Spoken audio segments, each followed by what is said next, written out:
What about you, Mr. Evans? What did you think you were going to be when you were younger? If I tell you, will you try not to laugh? Of course. I always thought I would have my own television program to talk about etiquette. I didn't know you were so interested in etiquette. I have always loved etiquette. I think I would have made a great television etiquette teacher. Well, I think you could still do it. It's perfect for you. Really? Why? Well, you're very polite, for one thing. You always know which fork to use at a restaurant? That's a real talent. You've taught me a lot about the customs of other cultures. Maybe I could still give it a try. Today's topic, dinner conversation. If your international guests look offended and are leaving the table early, you've probably chosen a topic that's taboo in their home country. Find out what's acceptable and what's not. Coming up on International Etiquette with Evans. What do you think? Wow.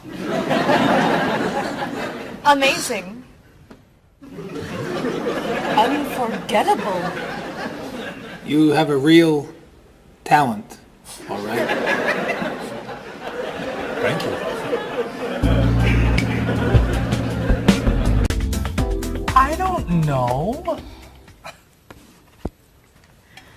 I didn't know that planning a wedding would be so hard.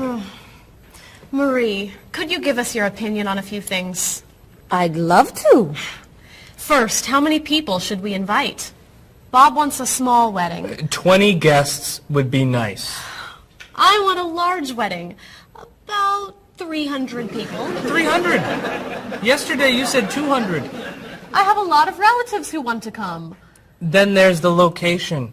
I always thought I'd get married in a park or at the beach. That's so romantic. I would like to get married indoors, where I won't get wet if it's raining.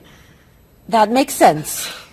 I prefer traditional music in the ceremony.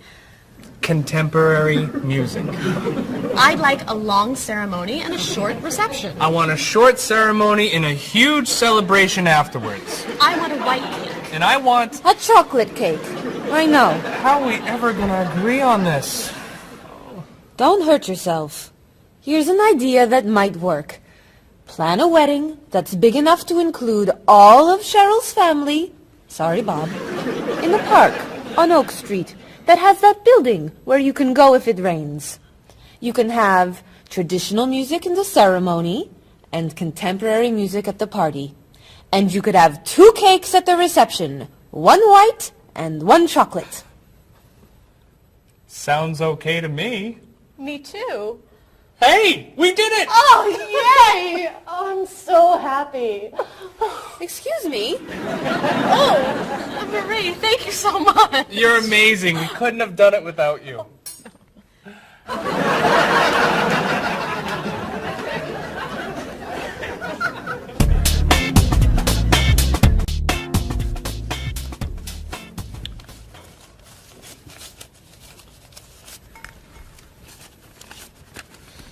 Hi.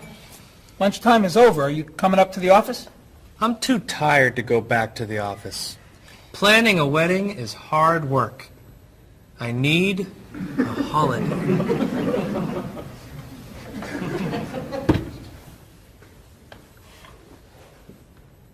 Let's make today a holiday.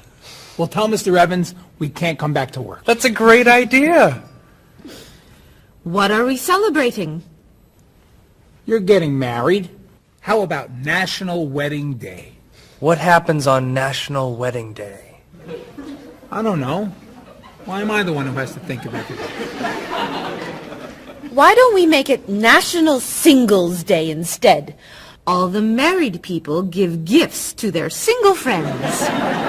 No. Buying gifts is hard work. I want to enjoy myself on our new holiday. What about a red day? Everybody wears red clothes, and there's dancing in the street that goes on all night. How about National Buy Your Friend Another Cup of Coffee? Nice try. How about National On Time Day? What happens on National On Time Day? You remind one another to come back to work on time. Happy holiday.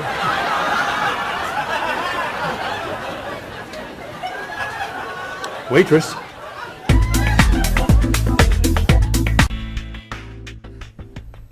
So, Mrs. Beatty, you're looking for an exciting place for your next vacation. I usually travel to major cities in Europe, but this time I want to go someplace different, someplace away from the city, as long as it's safe. Let's see. How about California? The Big Sur area is spectacular. California has lots of earthquakes, doesn't it? Well, they have earthquakes occasionally, but not very often. But it does have earthquakes. Yes. I'm not going. Okay. How about someplace in Asia? A beach in Thailand? Koh Chang has beautiful beaches, and it's very quiet there. A quiet beach sounds nice. But they said on the news there's a monsoon in Thailand. But the monsoon will be over by the time you go. What else can you recommend? Australia. The Australian outback is amazing. I've heard they have tornadoes in Australia. Some parts. Where else? Jamaica? Hurricanes.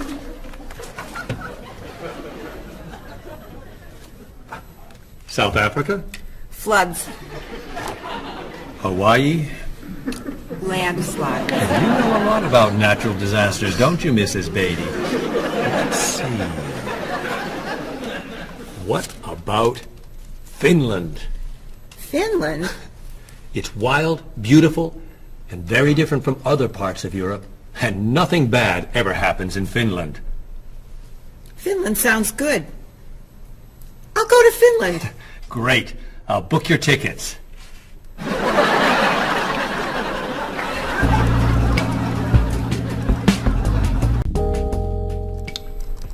Okay, I just booked your tickets to Helsinki, Finland. You'll be staying at the Palace Hotel. That's great. Excuse me, Mr. Evans. Yes, Marie. Mr. Woods is on the phone. He told me to tell you it's urgent. Urgent? He's traveling, you know. Yes. He said there's some kind of epidemic. What kind of epidemic? It sounds like it's that new influenza. But he was vaccinated for that before he left. I know, but he told me to tell you that he wants to fly home today.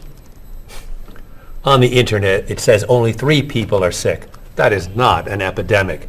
And it's not like anybody's dying from this flu. He said he didn't want to be the first. Where is he traveling, may I ask? He's in Finland. Finland? I just booked tickets to Finland. Mrs. Beatty, everything will be fine.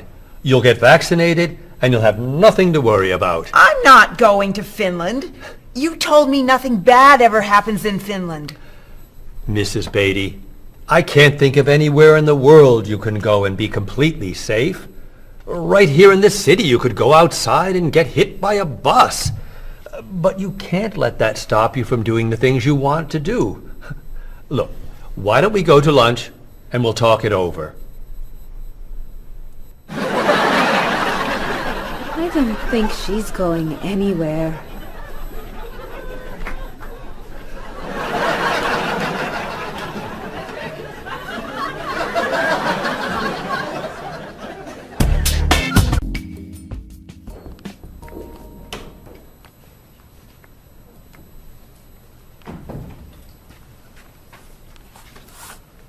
Hello, Bob. Dining alone? Paul and Marie went to get newspapers. Do you mind if I join you? Well, please, sit down. May I ask what you're reading? A history of the world. The bestseller? I'm very impressed. Reading nonfiction over lunch? I hear that it's a very difficult book. No, it's a pretty easy read. I can't put it down, actually. A real page-turner, huh? Do you think I could borrow it when you're done? Sure. I usually prefer fiction myself. You know, thrillers, mysteries. There's nothing like curling up with a good science fiction novel, is there? You read science fiction, too? Don't tell anyone. Are you learning a lot from your book? Yeah, I think so. So, tell me what you're reading about right now. This part is about Great Britain. Really? Do you mind if I take a look? Cheryl hates when I read comics. Then I can understand why you can't put the book down. You think that I could borrow it then? Well, I'm still reading this one, but I have another one I can loan you. I meant this one. Oh. Help yourself.